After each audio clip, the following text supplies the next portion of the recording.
For years, my garden hasn't just been a hobby, it's my supermarket. The way that I feed my family. But I have a major problem. Because we want to move, I've got no grow tent, no light, no indoor growing space. Every way that I know how to grow has gone out the window, and now our seeds are going to be out in the cold. Here's my plan to beat inflation and cut our food bill in half. For years, I tried to force feed my family a load of food that grew really well, but they absolutely hated. Mealtimes were like trying to get blood out of a stone. But now we plan meals first before we decide what to grow. And my family are even happy to help out down the allotment and helping me preserve food. Now, I know this is a little bit controversial, but to make sure nothing's forgotten, I always organise my seeds into months, and it's so easy to do.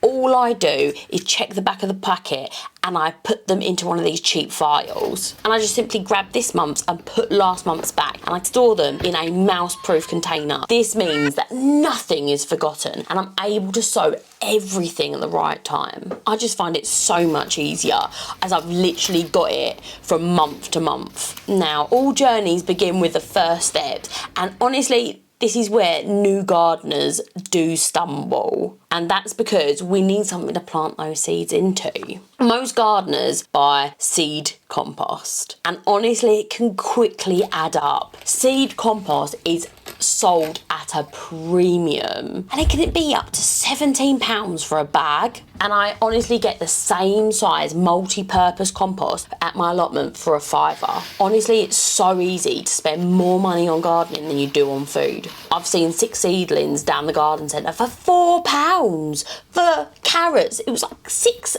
carrots for £4. That's daylight robbery. That's why we have to start everything from seed. It's literally the only way to make this work. And you can sow a little bit more than you need. I always start some seeds for me mum and to give away or swap. Also, you do need to cover your toddler tax and about 1/3 of losses. Now we're focusing on food that saves us the most money. Me and my mum actually sat down and calculated it, and we reckon it will save over £2,000 per household. That's a lot of money. And if you're anything like me, you cannot be trusted to go to the supermarket without a small mortgage. Staples literally save me more than their actual value. When I started growing my own food, the way I ate food completely changed. You go from a mindset of constant struggle to a mindset of abundance.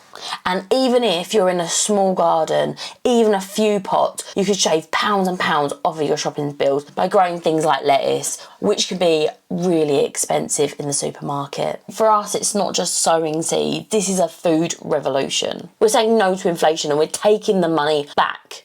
And you'll be shocked at how much money we are actually saving. Now, we're going to be using 2 seeds per cell, and that's just to guarantee good germination. There's nothing worse than patchy germination, and without my green tent, I really can't water twice a day. So I'm going to rely on bigger cells to stop them from drying out, which means I don't have the space for seeds that don't germinate. And I have a cunning plan to boost germination, which I'm going to share with you a little bit later. But now I'm going to start my onions from seed.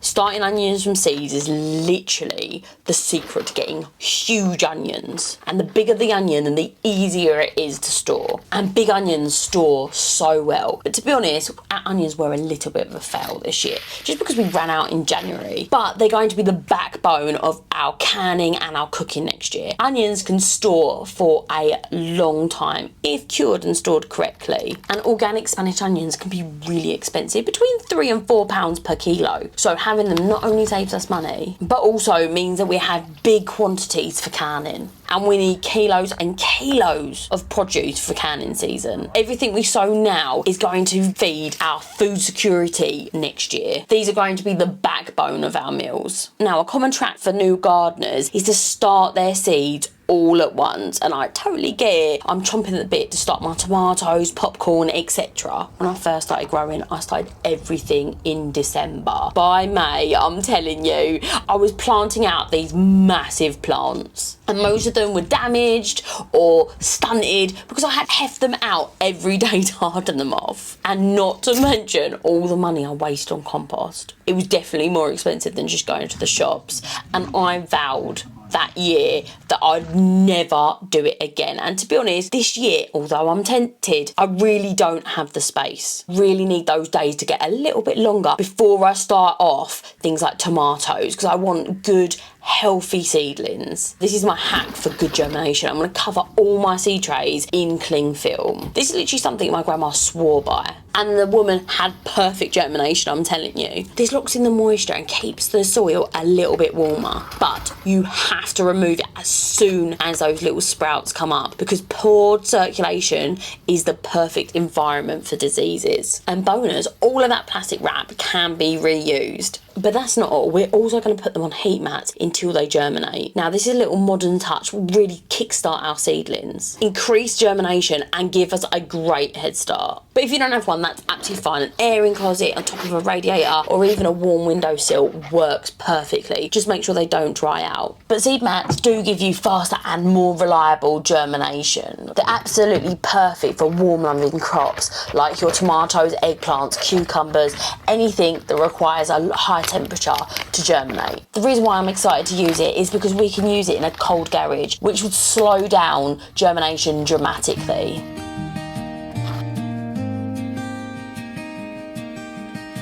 Now the seeds are sown, it's really important to get them out into the light as soon as they germinate. If we leave them in the garage with no light, they're going to be weak and leggy and they'll just never recover. Every year you see so many new gardeners post sad little seedlings on Facebook, and honestly I feel for them. So we've got to get them into their growing space as quickly as possible. Here's where it gets a little bit tricky. We're off to the cold greenhouse, and honestly it makes me so worried, because a few years ago I tried growing all of my seedlings in my off-grid greenhouse and I lost everything. I made a mistake and I lowered the burner just a little bit, but I actually put it out, and the last frost completely wiped out all of my seedlings. I came the next day and I literally sat in my greenhouse and I cried, and I had to go and buy a load of starts, which cost so much money, and I just can't afford it this year.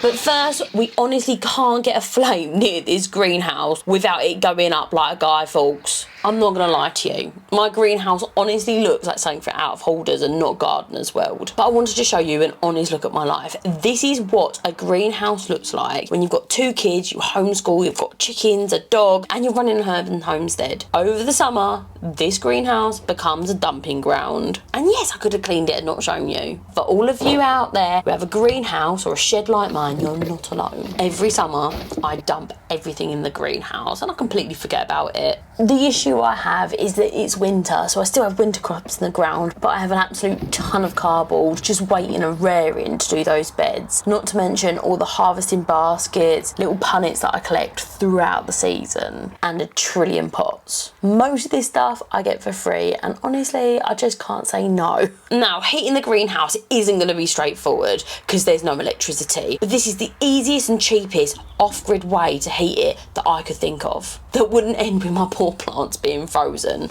again. Now, I've got this old sort of janky greenhouse heater from 2 yonks ago, and I bought it off of Amazon, and I'll link it below. But it's super easy to use, and it just runs off paraffin, which is a relatively cheap fuel. So I'll make sure that I'm going to be checking it every sort of 7 to 10 days to make sure that it's topped up and doesn't run out. It's crucial that it doesn't get too cold, because your seedlings will be stunted, but also not too hot because they'll dry out. We honestly need the Goldilocks zone. The key to running this safely is to have it on a non-flammable surface, and ideally away from anything that can burn. So I'm going to be turning this on every single time there's going to be a frost, and coming back in the morning and turning it off.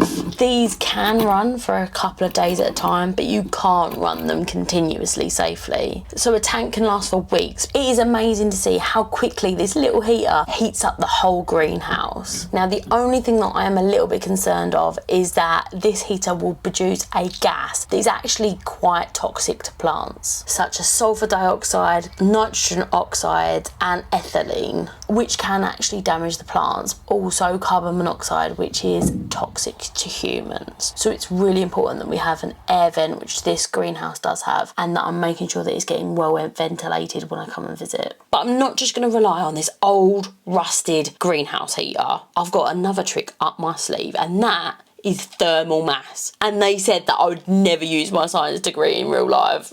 That's money well spent there, isn't it? So what we're going to do is get a huge container and fill it up with water, and it's going to act like a battery. The sun's going to charge it with heat all the way through the day, and at night it's going to let that heat out, heating up the greenhouse up to 2 degrees, which could be the difference between life and death for my little seedlings. Now, we do have a couple of weeks to play around with this greenhouse idea, but very soon we're going to be sowing our tomatoes, peppers, corns, chilies, and they are not forgiving when it comes to getting cold. Now the seeds are in and the growing season has started. If these seedlings survive the next few months, we're going to be on track for a massive harvest this year. And if they die, well, you'll see it first. You know, honesty is always our policy. I've shown you my embarrassing greenhouse, so let me know what's your worst neglected part of your garden. Make me feel a little bit better. I literally can't be the only one. And remember, if you want to stop relying on the supermarket and start feeding your family on your own terms, join our community. It's completely free, and we'll see you next time. Bye bye.